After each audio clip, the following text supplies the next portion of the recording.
Hello. This video is about hypocrisy.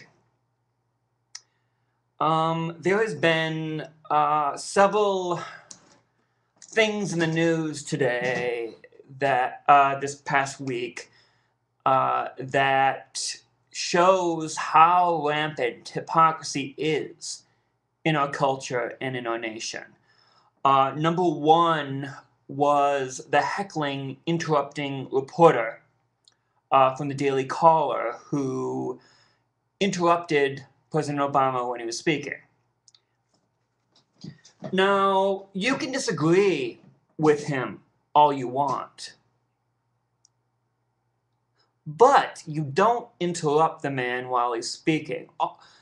If you don't respect the man, respect the office.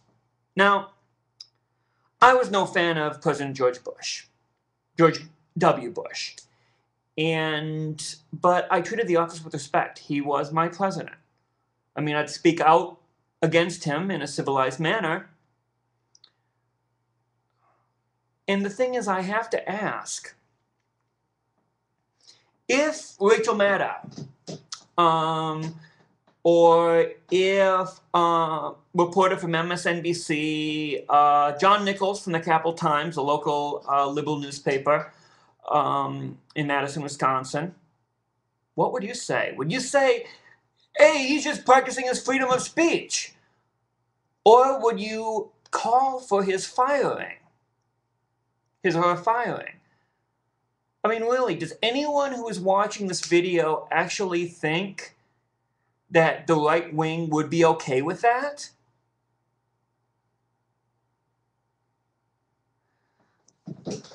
The same people who were criticizing MoveOn.org and Code Pink and the left for protesting against Bush are the ones who are doing the same thing, the same tactics against Obama.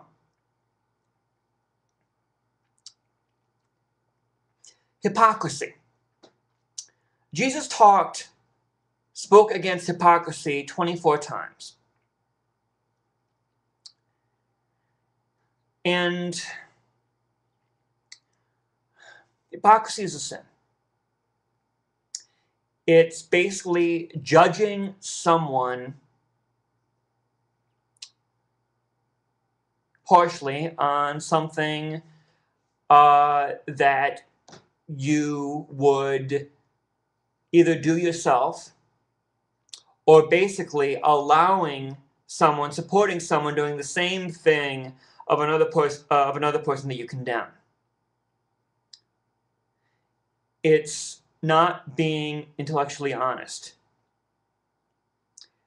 And the thing is, the Republicans are so laughed with hypocrisy. But the Democrats are too. I'm an independent. I'm not a Democrat, I'm not a Republican. I'm a Christian. And that comes before party. And the thing is, what Obama is doing in the Middle East is so much worse than what Bush did. And the thing is, the left call Bush war criminal, Dick Cheney a war criminal, Rumsfeld a war criminal, and I think they are. I think the torture in Abu Ghraib and Gitmo, I believe the killing of civilians, I believe the cover-up of Halliburton, I believe an argument could be made that they are war criminals. But why are you silent about Bush? I mean, shit, I'm sorry, I swore. Why are you silent about Obama? I listened to a podcast called Common Sense by Dan Carlin. I would highly recommend anyone with an independent streak to listen to him. And he said one of the worst people on constitutional and liberty issues, politicians, are the Democrats, because Democrats give a Democratic leader a pass.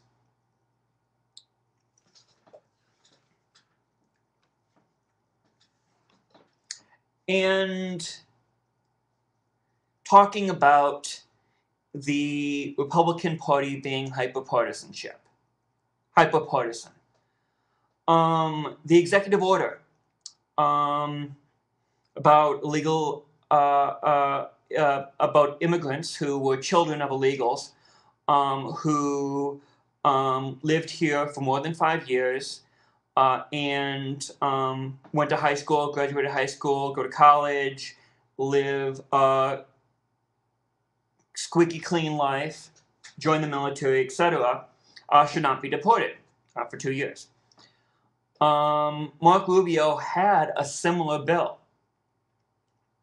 And the thing is, if Obama was serious about bipartisanship, he should have talked to Rubio. He should have called Rubio and said, I will help you with this bill. You provide me Republican support, I will provide you liberal Democratic support. Let's work on this together. But he didn't do that. And the thing is, I know a lot of Democrats and liberals are saying that it's a party of no. And on a lot of things, you make a fair point.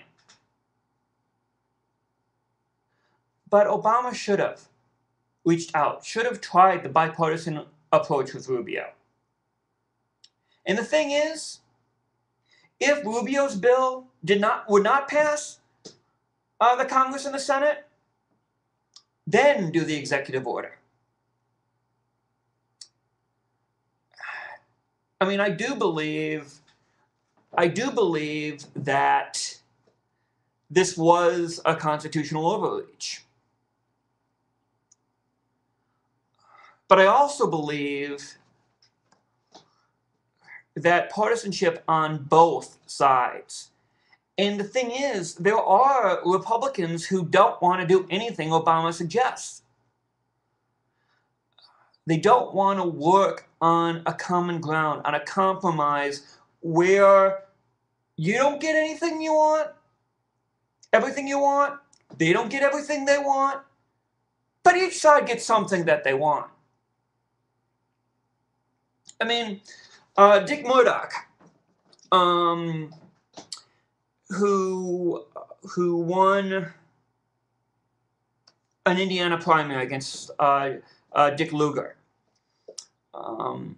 They both sound like action names. This summer, Dick Lugar versus Dick Murdoch. But I digress. But the thing is, he said that compromise is the Democrats coming to the Republican point of view. And the thing is, there are liberals like Bill Maher that says that Republicans have to stand their ground, not compromise. And you can stand your ground while trying to compromise. And if the Republicans take the handout and swat it away, the Republicans lose, not you. The Republicans look like the belligerent party, not you. And then tell the people, we tried. I called Senator Rubio. We tried to get this bill passed, but the do-nothing Republican Congress would not pass it.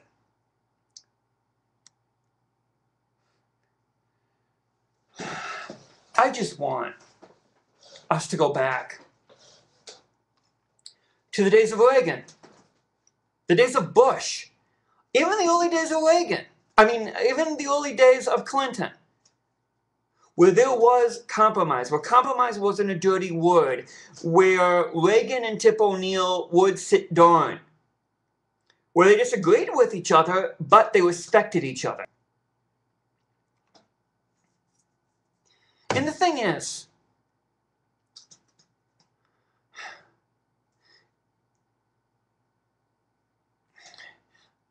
conservatives want to take the mantle of Ronald Reagan. Ronald Reagan passed a similar bill in 1986.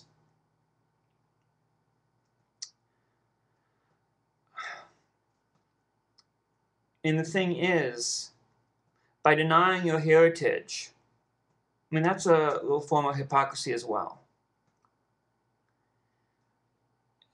The thing is, we can't. If you call the opposition out on things they do while you are silent about your own people, that's hypocrisy. And hypocrisy has got to stop. We have to stop being in this partisan rancor and do what's good for this nation. We have to stop the filibuster as it is. And the thing is, the Democrats used the filibuster too against the Republicans, against George Bush and the Republicans' policies.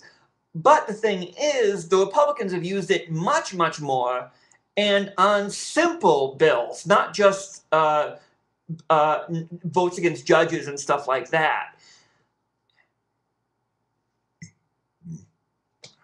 We just have to get back to doing the people's business and not our own. God bless.